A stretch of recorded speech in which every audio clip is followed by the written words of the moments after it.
Hi, fellow Laker alums. My name is April Best.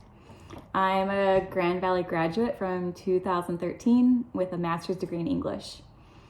I created stillsmallmomentsblog.com a couple years ago to encourage slow living that focuses on creating sustainable habits and practices for your life and the environment. And I emphasize the value of small beginnings and little changes that add up and make a big difference over time.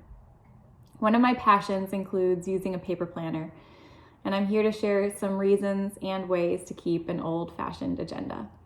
I still use Google Calendar as the main hub to collect all important dates as they come in, but I take it one step further by using a paper planner.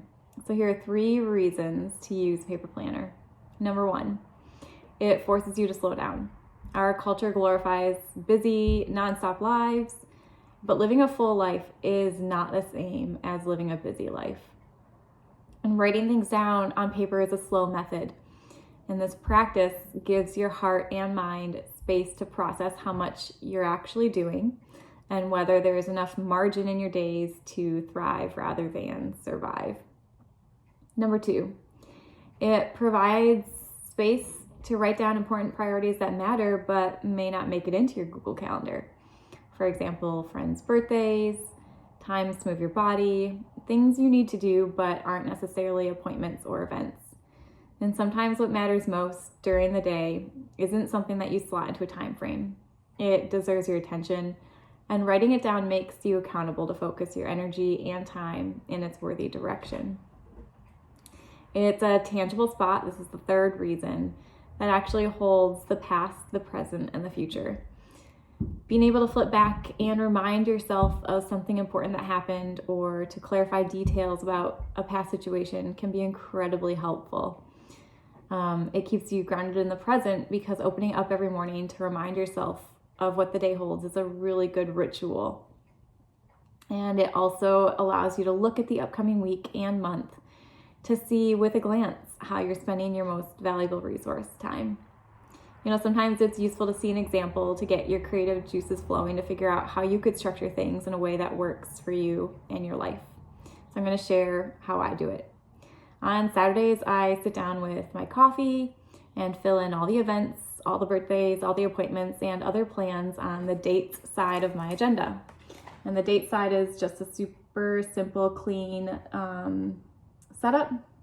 And then I make a big list of all the things I need to do that week on the other side. And there are some to-dos that stick around no matter what. Like some to-dos just keep rolling over, like chores, which I really do avoid like the plague. And if they weren't written down, I would never do them. But a lot of times the events and plans that I have on the date side will add unique items to the to-do list on the other side. For example, a baby shower or birthday party or wedding might mean that I need to buy a gift or prepare a snack to that week's to-do list. So I try to spend 5 minutes each morning looking at the big list of to-dos in my planner. And I write down the top 3 to 5 that need to happen that day, either in the dates side or in a separate journal.